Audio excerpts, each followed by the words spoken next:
Assalamu alaikum, bienvenidos un día más al paraíso de Ramadán. El famoso Imam Ibn Taymiyyah dice: la felicidad, el placer, el máximo disfrute y la alegría indescriptible están en conocer a Dios. La excelencia de una persona se alcanza cuando conoce a Dios y lo ama. Esa es la mejor forma de dedicar su vida en este mundo. Aquí terminan las palabras, las grandes palabras de Ibn Taymiyyah.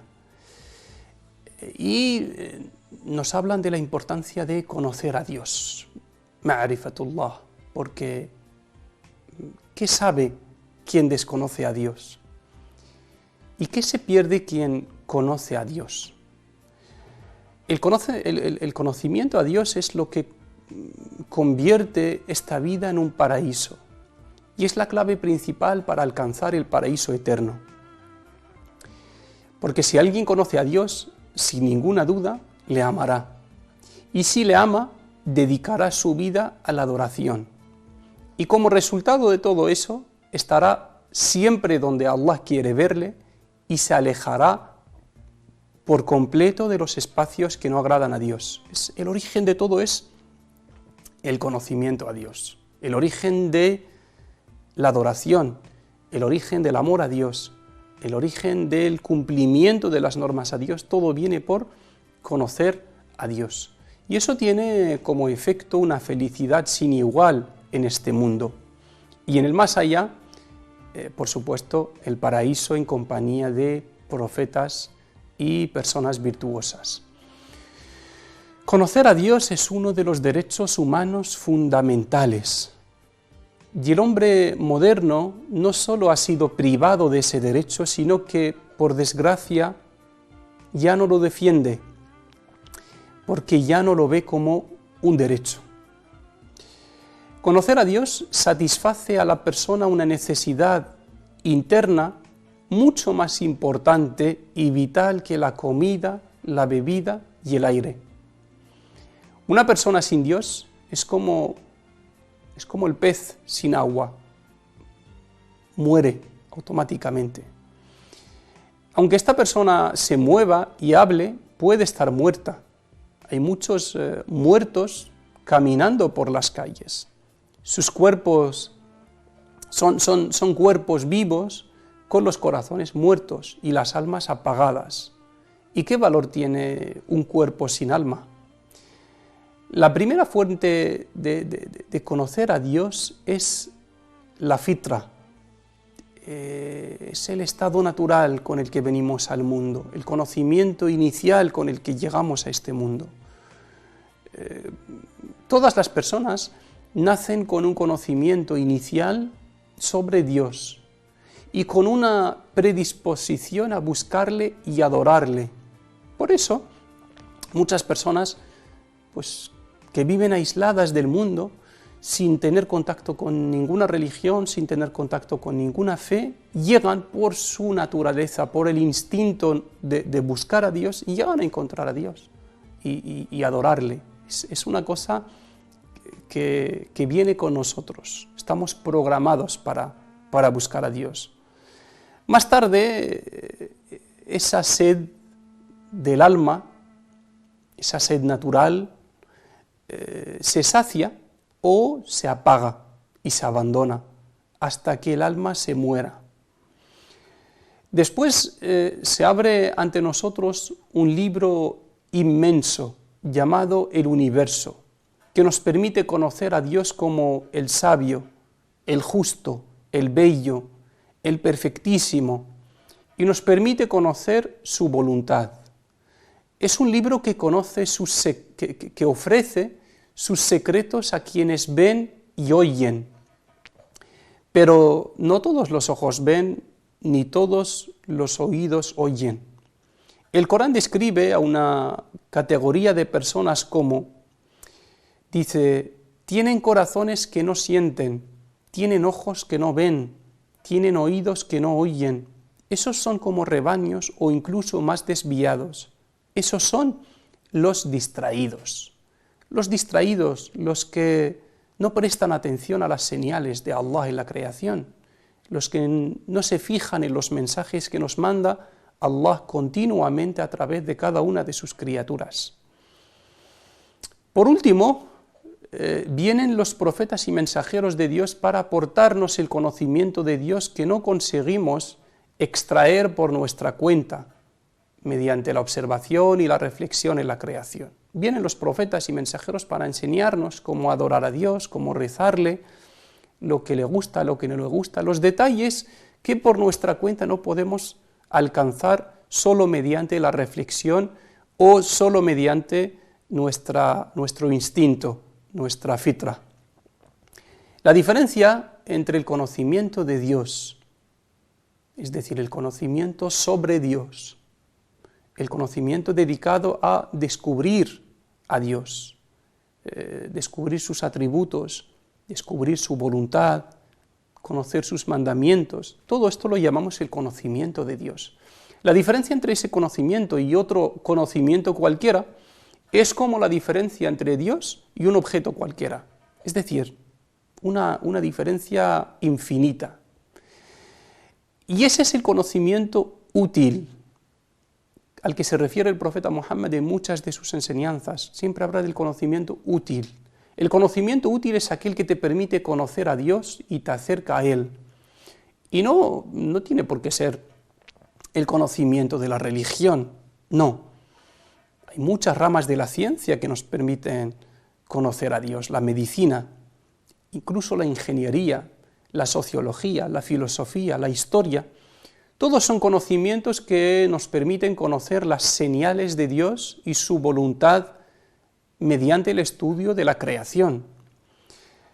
El imam al-Asfahani dijo: el primer mandamiento de Dios es conocer a Dios.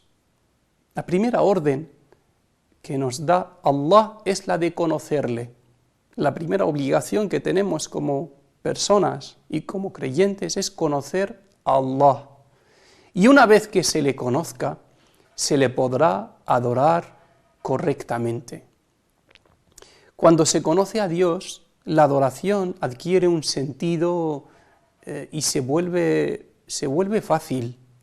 Cuando se desconoce a Dios, la adoración se vive como un conjunto de normas y mandamientos sin efecto ni sentido.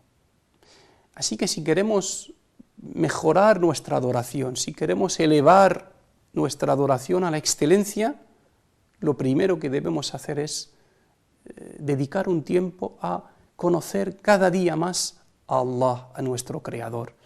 Y ese es el tiempo mejor invertido, sin ninguna duda. El tiempo mejor invertido de nuestras vidas es el que dedicamos a conocer a Dios.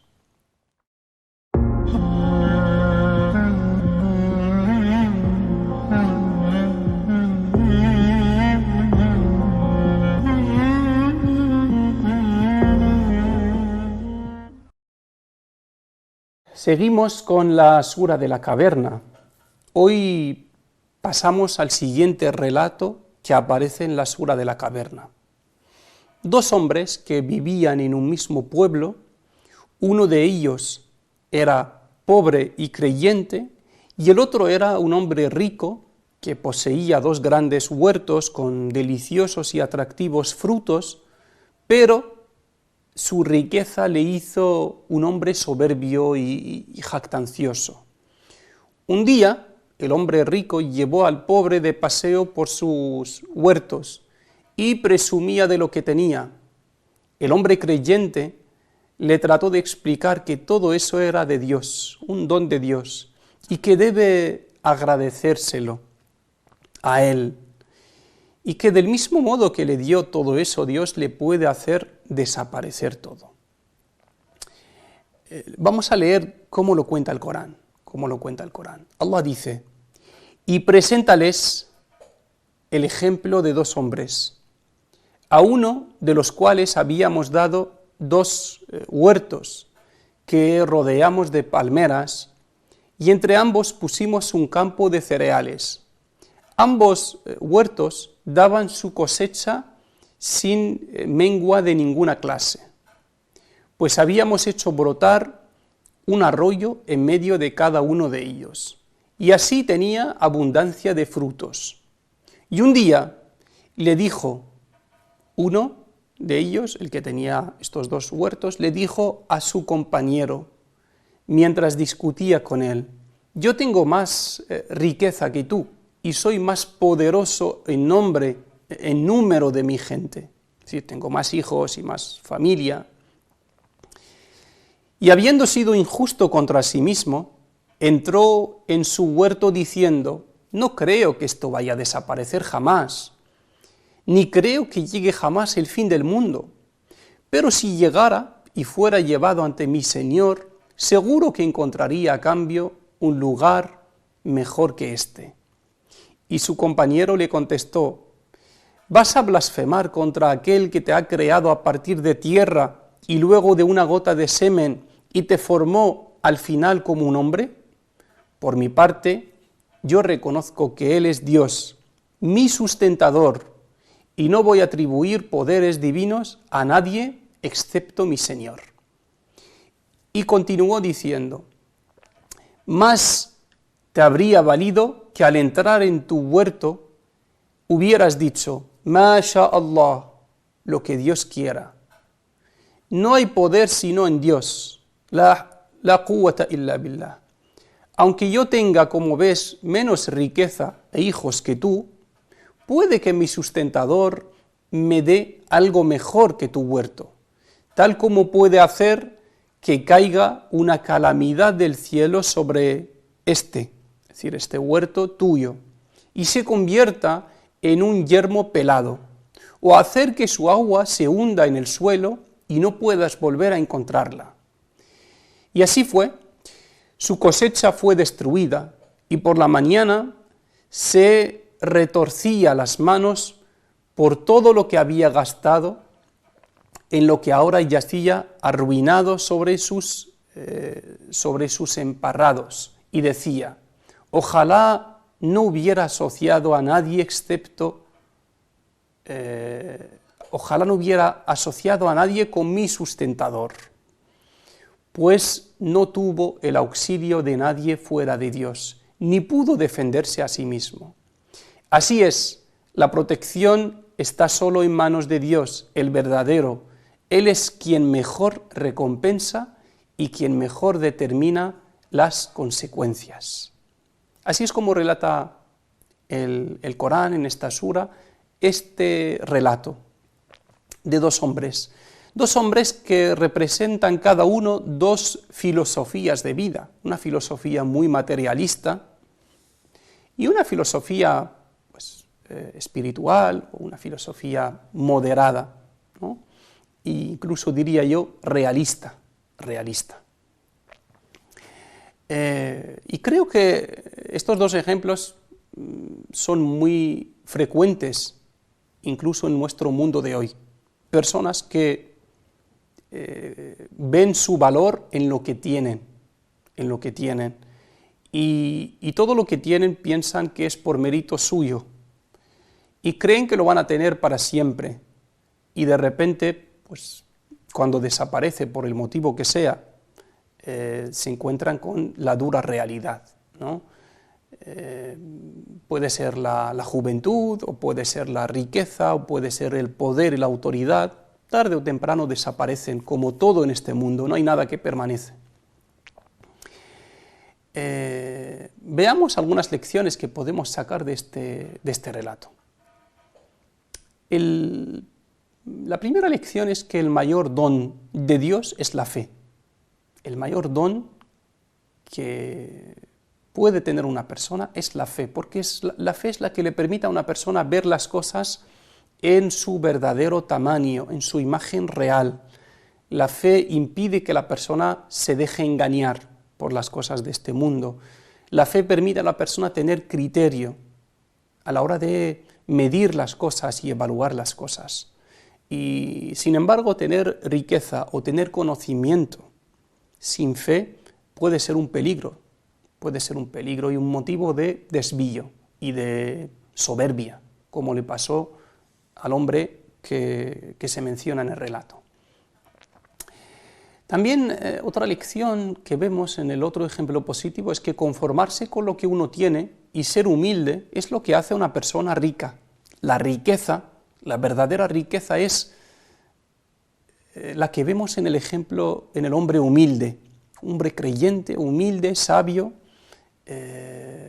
que agradece lo poco que tiene, que se lo atribuye a Dios. Esto es la riqueza y no el otro hombre. Creo que debemos cambiar algunos conceptos, definirlos mejor, volver a darles una nueva definición. Ser rico o ser pobre, ser afortunado, ser desafortunado, ser fuerte, ser débil, todos tienen que ver con los principios y con los valores, y no con la fuerza física y lo material. Nos enseña el hombre humilde que uno debe sentirse orgulloso de su fe y sus valores y no dejarse llevar por los criterios materiales. El hombre creyente no se sentía inferior frente al otro hombre considerado el rico, considerado el poderoso, ¿no? Hablaba con él de tú a tú y dialogaba con él y le hacía entrar en razón y transmitía mucho orgullo, se sentía en una posición incluso mejor de tener lo que tenía. El hombre humilde de la historia no cambiaría, si se le diese la posibilidad, no cambiaría su vida con la del otro hombre, seguro. Nos dice este relato también que la certeza nos enseña a tener certeza en que Dios es quien da y quita, y todo le pertenece a Allah. Es decir, todo lo que tenemos no es nuestro, es de Dios, es de Allah. Nos lo deja para probarnos, para ver cómo actuamos, y en cualquier momento nos lo puede quitar. La persona que entiende las cosas así no le duele, no le pesa que pierda algo de dinero, algo de cosas materiales, porque bueno, simplemente ve que ha llegado el momento de devolver las cosas a su dueño real, ¿no? Nos dice este relato también que esta vida es pasajera, es una vida efímera, y así es todo lo que hay en ella. Esta característica la tienen todas las cosas de este mundo. Todo lo que tenemos algún día va a desaparecer. Incluso antes de que desaparezca todo el mundo, incluso antes de que vayamos nosotros, hay mucha probabilidad de que nuestras posesiones materiales desaparezcan. Eso es porque la vida es así, no nos tiene que sorprender. Cuando se pierda algo de este mundo no nos tiene que sorprender, porque es la realidad que nos da el Corán de la vida en sí. Nos dice este relato también que la mayor injusticia es la que comete uno contra sí mismo. El Corán llama al hombre soberbio injusto contra su alma, contra sí mismo. Esa es la mayor injusticia. Cuando una persona va en contra de la voluntad de Allah. Cuando una persona comete algún pecado, el Corán lo llama ser injusto contra sí mismo. Nos dice también esta historia que ser ingrato con los dones de Dios tiene un fin negativo siempre. Una persona que no agradece los dones de Allah acaba mal, de una forma u otra, pero siempre acaba mal. Y nos dice también que el dinero y la descendencia no sirven de nada si no van acompañados con una buena relación con Dios. El hombre lo tenía todo aparentemente según nuestros criterios, los criterios predominantes en nuestro mundo incluso, esa persona no le faltaba de nada. Esa es la expresión que usamos cuando vemos a alguien que tiene dinero y salud y familia. Es que no le falta de nada. A lo mejor le falta todo. A lo mejor le falta su relación con Dios, le falta la fe, le falta lo más importante que todo eso. Aprendemos de este ejemplo también que hay que escuchar los consejos y las críticas constructivas. Si el hombre soberbio hubiese escuchado atentamente a su compañero y hubiese tenido en cuenta sus consejos, se habría salvado a sí mismo y a sus huertos. También aprendemos de este relato que las posesiones materiales no hacen a una persona mejor que otra. Lo que hacen a una persona mejor que otra es su fe, sus principios, sus valores. Y sin embargo el hombre le decía al otro: yo soy mejor que tú porque tengo esto y esto y esto. Pues unos criterios puramente materialistas, una visión muy cortoplacista. Lo que hace a una persona mejor que otra no es para nada eso. Como digo, son dos filosofías de vida. Estas dos personas que se mencionan en el relato representan dos categorías de personas, de muchísimas personas en nuestro mundo que viven con estas ideas, que no ven más allá que su entorno. Si les va bien en la vida, se olvidan de Allah, se piensan que eso es fruto de su inteligencia, se sienten superiores a los demás, incluso pueden cometer injusticias con todo eso, se distraen con lo que tienen de su misión principal en esta vida. Esta descripción pues tiene muchos rasgos en nuestro mundo, y el Corán nos dice que no sigamos este ejemplo, porque su final va a ser destructivo, va a ser muy negativo.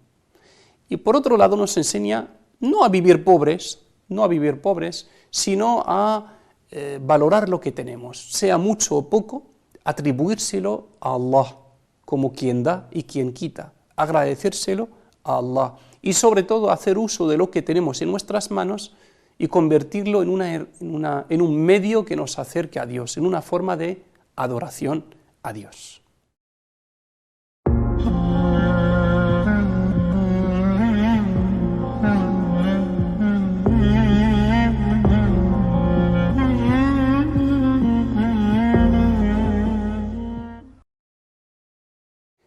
Hoy vamos a reflexionar sobre una de las enseñanzas del profeta Muhammad, sallallahu alaihi wasallam, un hadith muy conocido y citado con muchísima frecuencia en las charlas, en los sermones, en las mezquitas, porque es un hadith completo.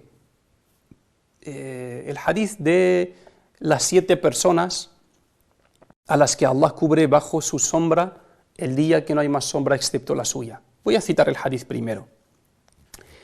Dice el profeta Muhammad, sallallahu alaihi wasallam, 7 personas serán cubiertas bajo la sombra de Dios el día que no hay más sombra excepto la suya.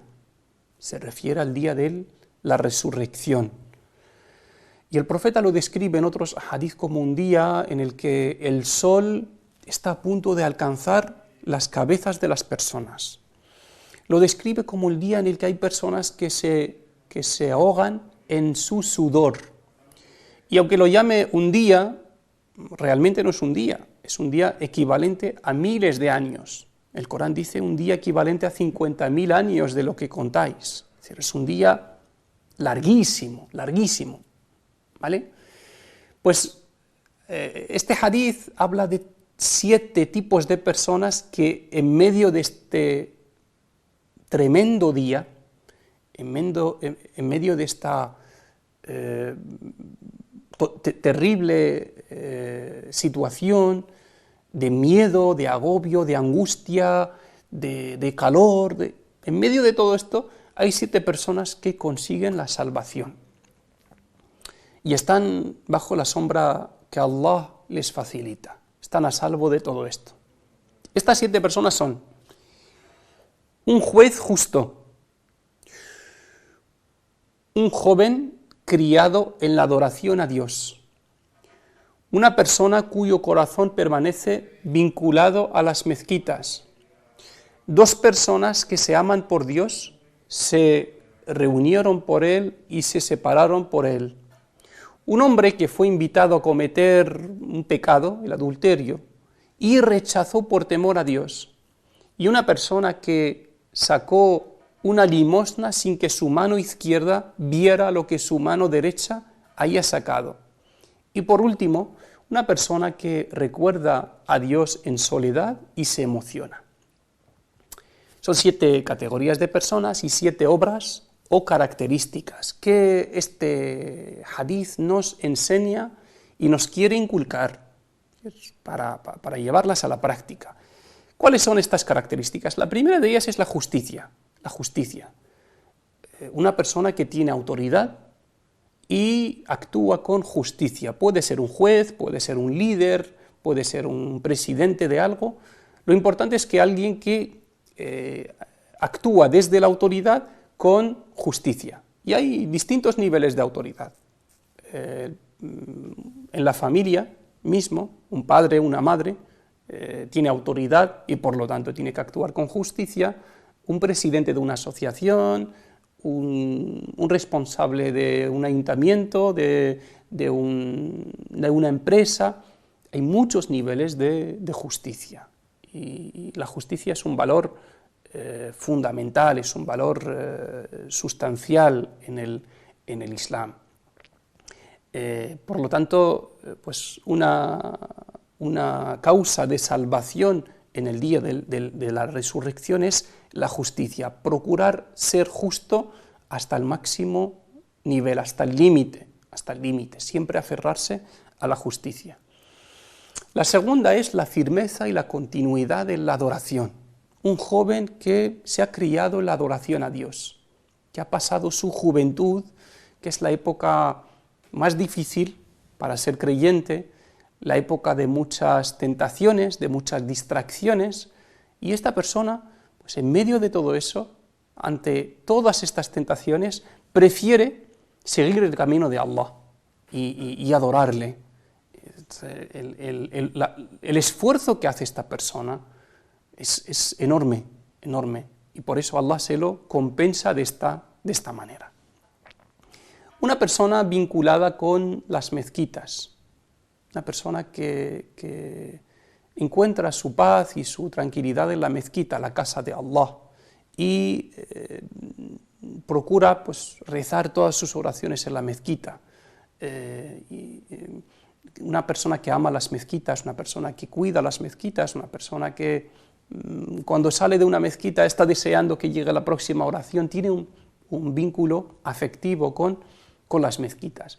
Y el amor por Dios entre dos personas que se aman solo por compartir la fe en Dios, solo por ser creyentes, solo por compartir el amor por Dios. No tienen otro vínculo, no les une nada, ni intereses mundanales, ni lazos familiares, ni nada. Simplemente se han querido porque se han encontrado en un entorno de adoración y han mantenido esa relación. El hadith incluso habla de que se han reunido y se han separado.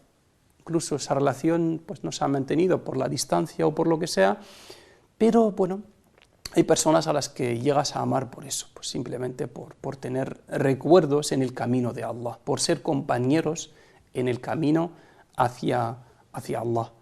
En otro hadith el profeta Muhammad dice que una de las personas que saborea la fe es la que ama a alguien solo por Dios, no hay intereses en esta relación.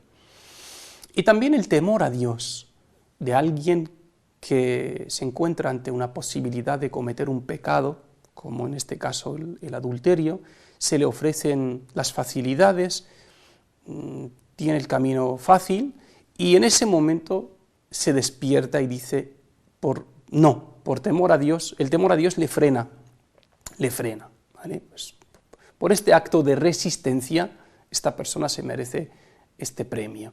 Y la limosna en secreto, hasta tal punto de que una mano no ve lo que la otra, es decir, dar limosna en un secreto absoluto, sin que nadie se entere. Incluso la persona a la que se da, si hay posibilidad de dar sin que esa persona lo sepa, mucho mejor. Hay un sabio que tenía la costumbre de decir, quien tiene él tenía posibilidad de ayudar a los pobres, pero decía que si alguien tiene alguna necesidad, que deje su necesidad escrita en un sitio de la mezquita, y él cogía y veía qué necesita cada uno y se lo daba sin ponerle en la situación de dependencia o sin hacerle sentir que está haciendo un favor para él, ¿no? Es decir, una limosna en pleno, en un secreto absoluto. Y tenemos en la historia del Islam muchos ejemplos maravillosos sobre esto, ¿no? Como Zin al-Abidin, el nieto del Imam Ali, decía que este hombre pues, tenía la costumbre de todas las noches cargar harina y cargar comida, alimentos, y dejarla en la puerta de las puertas de las familias necesitadas. Y nadie sabía quién hacía eso. Hasta que murió. Cuando este hombre murió y le estaban lavando, se dieron cuenta al ver aquí una marca que dejaban los sacos de comida que llevaba a la gente. Es una limosna que conserva la dignidad y protege la dignidad de las personas necesitadas. Y por último, nos habla de una persona que está en soledad con Allah, que tiene momentos de soledad, de julwa con Allah, y se le caen 2 lágrimas de emoción. Claro, una persona no llega a esto si no tiene una experiencia larga, es decir, es una persona que tiene la costumbre de estar a solas con Allah. Pues son 7 puertas por las que podemos acceder a este premio. Son 7 barcas de salvación en un momento muy duro, durísimo. El Corán dice, ese día la madre se desentiende de sus hijos. El hermano se olvida de su hermano. Es decir, es un día terrible, es un día terrible. Hay muchos versos en el Corán que lo describen así. Pues para salvarse ese día tenemos estas posibilidades. Tratemos de, pues al menos, cumplir 1 o 2 de ellas, pero con mucha frecuencia, con continuidad, tener esta característica. Pues por ejemplo, la característica de la generosidad en secreto, de temer a Allah frente a la tentación, el vincularse con la mezquita, en los momentos de soledad con Allah, ser una persona defensora de la justicia en términos absolutos, ¿vale? Pues este hadith es un hadith muy importante, que se debe memorizar y se debe recordar cada X tiempo, porque no solo nos ofrece la posibilidad de tener éxito en esta vida, sino que nos ofrece la posibilidad de acceder al éxito eterno en la otra vida. Así que pedimos a Allah subhanahu wa ta'ala que nos haga de una de estas 7 personas, de estas categorías de personas que se benefician de la sombra de Allah el día que no hay más sombra excepto la suya. Amén, ya Rabbi.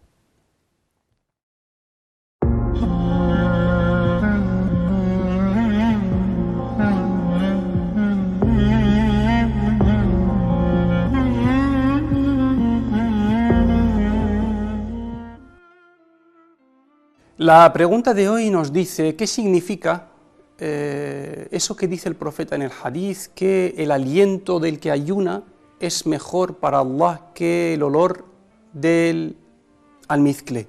¿Qué significa? Mucha gente interpreta este hadith mal y piensa que pues durante el ayuno no hay que cepillarse los dientes y hay que mantener ese aliento pues, que no es agradable. No. La interpretación de este hadith que hacen la mayoría de los sabios es que se refiere que pues bueno, el cansancio, el hambre, la sed que vive esta persona y ese aliento en concreto que es fruto de la sed y el hambre, será considerado ante Allah en la otra vida y será recompensado ante Allah por la otra vida con un olor mejor que el almizcle. Pero para nada significa que hay que dejar de lavarse los dientes y la boca. De hecho, el cepillo de los dientes no invalida el ayuno. Por lo tanto, no tiene nada que ver con la parte higiénica. sino simplemente el hadith habla de la recompensa que tiene la persona que ayuna en la otra vida, ¿vale? Con personas, los que ayunan pues tendrán un olor y un aliento mejor que el almizcle, ¿vale? Y por último, el ejercicio de hoy tiene que ver con el hadith que acabamos de citar del profeta Muhammad sallallahu alaihi wasallam. Y una parte del hadith habla de la limosna en secreto, en absoluto secreto, hasta que la mano izquierda no se entera de lo que haya dado la mano derecha. Pues intentemos poner esto en práctica, dar una limosna en absoluto secreto, sin que esa persona que recibe la limosna lo sepa. Hay muchas maneras de hacerlo, coger algo de dinero y dejarlo después por debajo de una puerta, pasarlo por debajo de una puerta, dejárselo a una persona en su bolso, si se consigue su número de cuenta se puede hacer una transferencia anónima. Bueno, buscar de qué manera, o si no es dinero, comida, lo que sea, pero intentar llevar a la práctica esta parte del hadith, de dar una limosna en un secreto absoluto, sin que nadie lo vea y sin que ni siquiera esa persona que recibe la limosna se entere. También hay hoy formas de dar limosnas a ONGs, una donación a una ONG con tarjeta o por transferencia, y esa ONG lo distribuye a las personas necesitadas y esas personas no se enteran de quién haya dado esa limosna. Pues bueno, como sabéis, en el hadith habla de que esta es la persona que tiene la costumbre de dar limosna en secreto, es una de las personas que se merece el premio, el gran premio que cita el hadith, que es la sombra de Allah, el día que no hay más sombra excepto la suya, y el día en el que lo máximo que se desea es tener esa sombra. Es una inversión. Y bueno, llegamos a terminar nuestro programa de hoy. Como siempre, muchas gracias por seguirnos, por vuestra atención, por vuestros comentarios en redes sociales, por las preguntas que nos llegan por WhatsApp. Y hasta mañana, inshallah. Assalamu alaikum wa rahmatullahi wa barakatuh.